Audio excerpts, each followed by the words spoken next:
इमरान खान साहब ने तहरीक चलाने का कह दिया। क्या पाकिस्तान तहरीक इंसाफ तैयारी कर रही है या उसकी लीडरशिप? इमरान खान ने अभी तो नहीं कहा, काफ़ी अरसे से वो ये कह रहे हैं कि तहरीक की तैयारियां की जाएं और बार बार उनका पैगाम पहुंचाया भी जाता है। तो क्या तहरीक इंसाफ की लीडरशिप उस तरह से तैयारियां कर रही है? तो जवाब है कि नहीं कर रही। क्यों नहीं कर रही? उसके मल्टीपल रीजन हैं। खैबर पख्तूनख्वा के अंदर जो सूरत हाल है वो आपके सामने है। इमरान खान साहब ने कहा बजट पेश नहीं होगा, बजट पास नहीं होगा, वो दोनों चीज़ें हो गई। फिर इमरान खान साहब ने कहा कि ज़्यादा हुकूमत के साथ घुल मिल करना चाहें। आपने खैबर पख्तूनख्वा के वज़ीर आला को देखा कि जिनका होटल तजावज़ात में गिराना था, जिनकी दीवारों से आगे वो नहीं बढ़ पाए, उनके साथ एक ही सोफे पर बैठे कुछ गप्पियाँ वो लगा रहे थे। तो यहाँ पे चीज़ें नॉर्मलाइज हो रही हैं और अडियाला जेल के अंदर चीज़ें नॉर्मल बिल्कुल नहीं है। इमरान खान साहब एक डिफरेंट मूड में हैं और जो उनकी पार्टी की लीडरशिप है उनमें अक्सर लोग जो है वो अलग किस्म के मूड में। अब मामला ये है कि पाकिस्तान तहरीक इंसाफ ग्राउंड पर तैयारियां नहीं कर रही। हाँ, कारकुन तैयार है या नहीं ये एक अलग बात है। आलिया हमजा जोर लगाती रहती हैं, कुछ और लोग हैं खैबर पख्तूनख्वा में भी बहुत सारे एमपी एमएनए हैं, वो जोर लगाते रहते हैं, लेकिन जो लीडरशिप जिसकी मैं बात कर रहा हूं वो शायद उन चीज़ों के लिए तैयार नहीं है। सलमान अकरम राजा साहब पब्लिक के लिए पैगाम जारी करते रहते हैं और वो एक इनकलाबी किस्म की शख्सियत है, लेकिन उनका पॉलिटिकल जो एक तजुर्बा है वो इतना ज़्यादा नहीं है। लेकिन वो जो कहते हैं क्या वो प्रैक्टिकली उसको कर पाएंगे? ये सवालात अपनी जगह पे हैं। पीटीआई की लीडरशिप शायद ये भरोसा किए बैठी है कि इमरान खान के नाम पे लोग खुद ही निकल आएंगे, यानी जब हम कॉल देंगे तो इमरान खान के नाम पर लोग खुद ही निकलकर बाहर आ जाएंगे।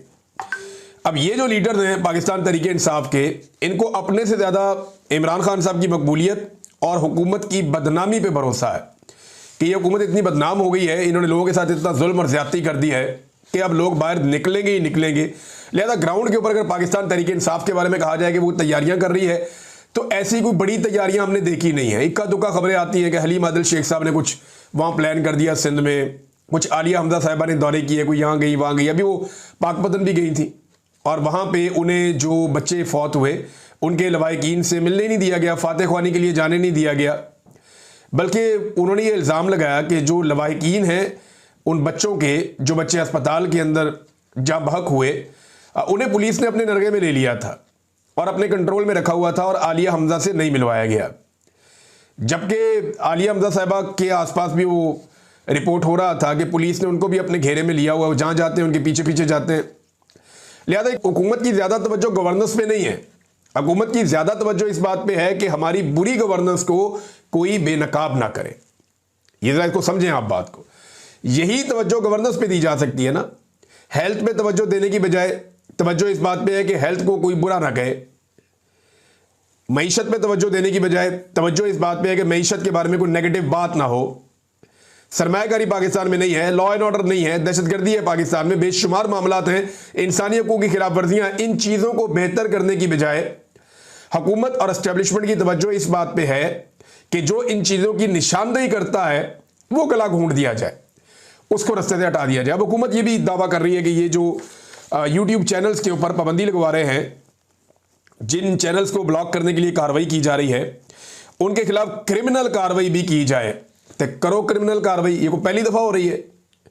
ये जितना भोंडा किस्म का एक मामला ले जाके अदालत में रखा गया, तो हमें मौका ही नहीं मिला अदालत आने का। ये कहीं हमें मौका मिल जाता अदालत में सबूत लेकर आने का या आकर ये चीज़ें देखने का, तो हम देख लेते कि ये अब्बास शाह साहब कैसे ये ऑर्डर देते। ये तो चुप कीते, इन्होंने किसी को भी नोटिस किए बगैर ये कार्रवाई डाल दी है।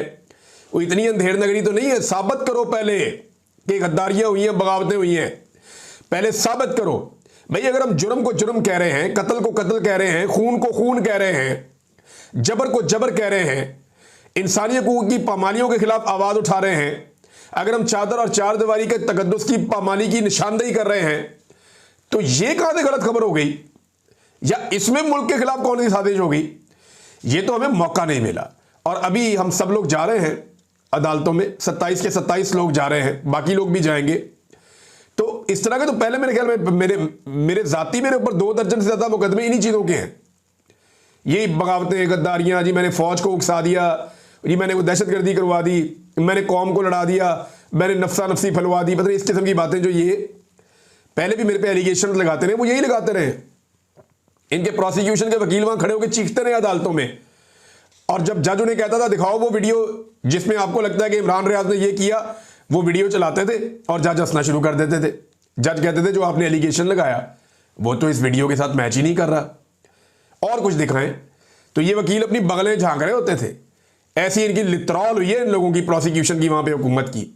और सारे मुकदमात में अल्हम्दुलिल्लाह मैं बाइज्जत बरी हुआ, बल्कि सदीक जान भी बाइज्जत बरी हुआ। समी इब्राहिम साहब हैं, अरशद शरीफ साहब हैं, उनके खिलाफ ये कुछ साबित नहीं कर सके, वो अब शहीद हो गए, लेकिन उनके खिलाफ ये कोई टके की चीज साबित नहीं कर सकी। किसी एक सहाफी को भी ये साबित नहीं हो। सहाफी क्या यार जो आपके इस तरह नर्रे में आ जाए। हम जो कहते हैं आइन और कानून के ऑर्बिट के अंदर रहकर कहते हैं। अगर कानून हमें पकड़ सकता होता तो हमें जबरी तौर पे लापता करने की जरूरत ही नहीं पड़ती।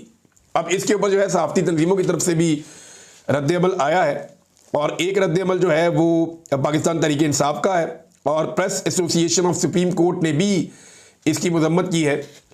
Press association of supreme court ने नेशनल साइबर क्राइम एजेंसी की जानिब से यकतरफा और खुफिया तौर पर जारी इंक्वायरी और इसके नतीजे में सहाफ़ियों को हक़ समाअत दिए बगैर, यानी सुना ही नहीं, सहाफ़ियों को बुलाया ही नहीं, इनके मुआशी कत्ल पर मबनी फैसले की शदीद मजम्मत करते हुए चीफ जस्टिस पाकिस्तान से नोटिस लेने का मुतालबा किया है कि यकतरफा अदालती फैसले को फौरी वापस लेने के लिए इकदाम किए जाएं। इंसाफ का बुनियादी तकाजा है कि किसी को हक़ समाअत दिए बगैर उसके खिलाफ कोई फैसला नहीं दिया जा सकता। जुडिशल मजिस्ट्रेट का फैसला शफाफ ट्रायल के बुनियादी हक के मुकम्मल बरखिलाफ है। प्रेस एसोसिएशन हुकूमत से मुतालबा करती है कि मजीद किसी सहाफ़ी के खिलाफ अगर कोई इंक्वायरी ज़ेर इल्तवा है तो उन्हें सामने लाया जाए ताकि वो अपना कानूनी हक इस्तेमाल कर सके। तो नाज़रीन ये बिल्कुल फेयर बात है ना कि अगर किसी ने कुछ गलत किया है, गैर कानूनी या गैर आईनी किया है, आप लाएं और कानून के मुताबिक कार्रवाई करें। हमें अदालतों में बुलाएं, हमारे वकील जाएंगे, हमें बुलाएं, बुलाकर पूछें कि जनाब आपने ये कहा, हम साबित करेंगे हमने ये कहा और क्यों कहा, और जो बात की है उसके फैक्ट्स आपके सामने रखेंगे। नहीं कर पाएंगे तो आप सजा दें। इससे पहले भी यही हुआ। 30 मरतबा मैं अदालतों में गया हूं, मुकदमों में, 30 मुकदमों में, और सब में अल्हम्दुलिल्लाह ज्यादातर में बाइज्जत बरी हूं, या जमानतें मेरी कंफर्म है। 90% बाइज्जत बरी हूं मैं, और बाकी सारे सहाफी भी ऐसे ही हुए, 100% बाइज्जत बरी हुए हैं सहाफी। मेरे तो मुकदमे ज्यादा है, इसलिए कुछ थोड़े से पेंडिंग है, और वो भी इंशाल्लाह मैं निपटा लूंगा जल्दी। तो ये एक तो मजम्मत आ गई, पीटीआई ने भी मजम्मत की जनाब, इसकी अपोजिशन जमात, एक ही जमात ने मजम्मत की है। और हम ये बात याद रखेंगे कि कोई और सियासी जमात इस बारे में बोलने में नाकाम रही, हालांकि वो इसका हिस्सा बन गए ना। तो शेख वकास अकरम ने इसके ऊपर ट्वीट किया पीटीआई की जानिब से कि पाकिस्तान तहरीक इंसाफ की जानिब से शदीद रद्द-ए-अमल का इजहार, गैर कानूनी बंदिश के खिलाफ पाकिस्तान और अमरीका समेत तमाम मुतअल्लिका कानूनी फोरम्स पर भरपूर मज़ामत का ऐलान। चीफ जस्टिस ऑफ पाकिस्तान से बुनियादी आइनी हकूक गसब करके पाकिस्तान को रिपब्लिक से अंधी बहरी आमरीत और सफाक शहनशाहियत में बदलने के मकरू अमल में अदलिया के अफसोसनाक किरदार के फौरी नोटिस की इस्तदा। चीफ जस्टिस नोटिस ले, क्या कर रही है अदलिया? वैसे ये जज साहब को बुला के चीफ जस्टिस पूछे तो सही कि यार आपने ये किया क्या है? 27 बंदों के चैनल पे पाबंदी लगाने के लिए आपने ऑर्डर जारी कर दिया, आप मुतमईन हो गए, उन 27 में से किसी एक को भी बुलाकर आपने नहीं सुना? यानी ऐसे कैसे हो सकता है? ये तो कोई अदालती नज़ीर ही नहीं है इस तरह की। तो ये चीफ जस्टिस को बुलाकर देखना चाहिए और पूछना चाहिए कि ये क्या हो रहा है। रियासती मशीनरी पूरी बेबाकी और आज़ादी से पाकिस्तान में इजहार की आज़ादियों को जिंदा दरगोर करने में मसरूफ है। इमरान खान की तस्वीर और तहरीर और तकरीर पर पाबंदियाँ है, सहाफ़ी जिला वतन हो रहे हैं, शहीद अरशद शरीफ बेईमाना कत्ल हुआ उनका, टीवी चैनलों पे सहाफ़ियों को निकाल दिया गया। ये आज़ादी इज़हार राय पे बड़ा हमला है। अब उन्होंने बाकी तफसीलात सारी बताई है, लेकिन पाकिस्तान तहरीक इंसाफ वाहिद जमात है जिसने इसकी मजम्मत की है। पता है नाज़रीन ये सब कुछ क्यों हो रहा है? ज़रा इसको थोड़ा अगर समझें तो माजी में क्या होता था। माजी में ये होता था कि मीडिया वो सारी चीज़ें दिखा देता था जो हुकूमत के खिलाफ होती थी। इस हुकूमत का प्रॉब्लम यह है कि आप ये चीज़ें क्यों दिखा रहे हैं। मिसाल के तौर पे एहसन इकबाल ने इमरान खान साहब के दौर में एक ट्वीट की और बताया कि ये एरिथ्रोसिन की जो दवाई है इसकी कीमत 373 रुपये बढ़ गई है। 373 रुपये ज़हन में रखिएगा, 373 373 रुपये दवाई की कीमत बढ़ने पे एहसन इकबाल साहब ने ट्वीट किया और उसको बड़ा जुल्म अजीम करार दिया था और रोला डाला हुआ था। एहसन इकबाल साहब कह रहे थे 373 रुपये दवाई की कीमत बढ़ने के ऊपर कि गरीब के लिए जीना तो दुश्वार किया और अब बीमार होना भी दुश्वार कर दिया गया है। तब्दीली आ नहीं रही, तब्दीली आ गई है। तो ये 373 रुपये दवाई की कीमत बढ़ी थी। अब उसी दवाई की कीमत इस वक्त मार्केट में कितनी है? वो अब 859 रुपये बढ़ चुकी है। अंदाजा करें आप, 859 रुपए अब मजीद बढ़ चुकी है। ये अब एहसन इकबाल साहब नहीं बोलते। जब एहसन इकबाल ने वो ट्वीट किया तो सारा मीडिया इसके ऊपर प्रोग्राम कर रहा था, रोला डाल रहा था। वजह यह थी कि जनरल बाजवा नकबजनी कर रहे थे इमरान खान के खिलाफ, तो उस वक्त मीडिया को खुला छोड़ा हुआ था और अपोजिशन की हर खबर मीडिया चला सकता था कि जी दवाई महंगी हो गई, मर गए, लुट गए, बर्बाद हो गए, चीनी महंगी हो गई, मर गए, लुट गए, बर्बाद हो गए, पेट्रोल 2 रुपए महंगा हो गया, मर गए, लुट गए, बर्बाद हो गए, पेट्रोल 1.5 रुपया महंगा हो गया, मर गए, लुट गए, बर्बाद हो गए, डॉलर की कीमत में चंद रुपए इजाफा हो गया, मर गए, लुट गए, बर्बाद। ये सब चल रहा था उस वक्त, क्योंकि जनरल बाजवा नकबजनी कर रहे थे इमरान खान की हुकूमत में। अब वही चीजें तबाही और बर्बादी के एक आखिरी लेवल पे पहुंची हुई है, तो मीडिया इनको मुंह नहीं लगाता। मीडिया क्या मुंह नहीं लगाता, पाकिस्तान तहरीक इंसाफ खुद मुंह नहीं लगाती है। तो सोशल मीडिया की मेहरबानी है कि वो चीजें निकालकर सामने ले आते हैं और दुनिया के सामने रख देते हैं। आज नाज़रीन एक ही अखबार के अंदर 2 खबरें लगी हैं और ये बड़ी इंटरेस्टिंग है। यानी अखबार एक ही है, पाकिस्तान का खबरें 2 लगी हैं। माजिद निज़ामी साहब ने इसकी निशानदेही की है। नंबर 1 खबर यह लगी है कि नेशनल साइबर क्राइम एजेंसी की दरखास्त पर तहरीक इंसाफ समेत 27 यूट्यूब चैनल्स बंद करने का हुक्म दे दिया गया। दूसरी खबर यह लगी है कि भारत में 2000 एक्स अकाउंट्स ब्लॉक कर दिए गए। आलमी मीडिया को तशवीश, आजादी इजहार, प्रेस की आजादी को खतरा, सेंसरशिप के रुझान में इजाफा। अंदाजा करें, हमारा पैरामीटर भारत के लिए कुछ और है, पाकिस्तान के लिए कुछ और है। मैंने आपको कल भी बताया कि बेशुमार ऐसे चैनल्स को मैं जानता हूं जो भारत के अंदर भारतीय हुकूमत के ऊपर टिका के तनकीद करते हैं, लेकिन वो सारे भारत में चल रहे हैं। आप अंदाजा कीजिए कि सारे चल रहे हैं भारत में, लेकिन पाकिस्तान के अंदर मुखालिफ आवाजों को कुचलने का एक रुझान है। और अगर देखें यहां पे रूल ऑफ लॉ होता ना तो एक चीज जरूर हो जाती। ये मैं आपके सामने रखता हूं, मिफ्ता इस्माइल साहब का एक स्टेटमेंट भी है इस पे आज का। इस हुकूमत को सिर्फ जो चीनी स्कैंडल है ना उसके ऊपर डूब के मर जाना चाहिए कि इन्होंने किया ये कि जो सस्ती चीनी थी उसको एक्सपोर्ट कर दिया, पाकिस्तान से बाहर भिजवा दिया, और फिर जब चीनी की किल्लत हो गई तो वही चीनी महंगे दामों पाकिस्तान में वापस इंपोर्ट कर ली, वापस मंगवा ली। अब चीनी बाहर भेजते हुए भी माफिया ने पैसा बना लिया और चीनी वापस मंगाते हुए भी माफिया ने पैसा बना लिया। इन्होंने तो पैसा बना लिया, लेकिन एक आम पाकिस्तानी के ऊपर फी किलो पे 80 रुपए का बोझ पड़ गया। इमरान खान के दौरे हुकूमत में जब चीनी की टोटल प्राइस 80 रुपए हुई थी ना, और ये टोटल 20 रुपए बढ़ी थी उनके दौरे हुकूमत में, 20-22 रुपए, तो रोला पड़ गया था पूरे पाकिस्तान में, शोर मच गया था, जमीन आसमान एक कर दिया था मीडिया ने और अपोजिशन ने। लेकिन आज इमरान खान के दौर में जितने रुपए की टोटल बिकती थी उतने रुपए इजाफी वसूल किए जा रहे हैं, और 80 रुपए नहीं, लगभग 200 रुपए के किलो के करीब चीनी बिकती है। कभी ऊपर बिकती है, कभी नीचे बिकती है, लेकिन 200 का फिगर है। लेकिन कोई बोलता ही नहीं है, बात ही नहीं करता। इसी के ऊपर इस हुकूमत को घर भेज देना चाहिए, इन्हें डूब के मर जाना चाहिए। मिफ्ता इस्माइल साहब क्या कहते हैं, वो ये कहते हैं कि जनाब हुकूमत के पहले चीनी की बरामद की इजाजत देने और फिर दरामद की सहूलत देने के फैसले से चीनी की कीमत में 70 रुपए फी किलो का एक और इजाफा हुआ है। इससे एफबीआर को टैक्सों का नुकसान और मुल्क को ज़र मुबादला का नुकसान होगा। यह सब इसलिए हुआ ताकि शुगर मिल मालिकान गरीब और मुतवसत तबके की जेबों से मजीद 35 अरब रुपए माहाना निकाल सके। रोज का 1.25 अरब रुपए का डाका है, 1.25 अरब रुपए का, यानी लगभग 120 करोड़ का रोजाना का डाका मारते हैं ये अवाम की जेबों के ऊपर। लेकिन इस पे किसी के कानों पे जू भी नहीं रेंगती, इसलिए कि एस्टेब्लिशमेंट की पुष्ट पनाई है तो जो मर्जी ये करे। नाज़रीन, एक और बड़ी अफसोसनाक खबर है, ये मैं आपके सामने रख देता हूं कि डॉन न्यूज के मुताबिक खैबर पख्तूनख्वा के जिले बन्नू में 2 ड्रोन हमले हुए हैं। एक के बारे में कहा जा रहा है कि पुलिस स्टेशन के नजदीक हुआ है या उसके ऊपर हुआ है, और दूसरा घर पर एक ड्रोन हमला हुआ है, जिनमें एक खातून जाँ बहक हुई है जबकि 3 अफराद जख्मी हुए हैं। इमरान खान ने अभी हाल ही में 24 जून 2025 को खैबर पख्तूनख्वा की हुकूमत को यह हुक्म दिया था कि ड्रोन हमले के जिम्मेदारों के खिलाफ FIR दर्ज की जाए, लेकिन FIR दर्ज नहीं की जाती। खैबर पख्तूनख्वा में लगातार ड्रोन हमलों से अली अमीन की सियासत का आगाज हुआ था, क्योंकि पहली मरतबा डेरा इस्माइल खान के रस्ते से इमरान खान साहब गए थे टांग, और वहां से इमरान खान साहब बढ़े थे वजीरिस्तान की जानिब ड्रोन हमलों के खिलाफ। तब अली अमीन गंडापुर इमरान खान साहब के ज़्यादा करीब आना शुरू हुए थे उस एहतजाज के दौरान, और आज वो वज़ीर आला खैबर पख्तूनख्वा हैं। तो इस शख्स की सियासत ड्रोन से शुरू होती है, और आज ये वज़ीर आला खैबर पख्तूनख्वा है और ड्रोन के ऊपर एक FIR नहीं कर पा रहा। काटलिंग के अंदर मासूम गुज्जर बरादरी के लोग शहीद हो गए, कोई FIR नहीं।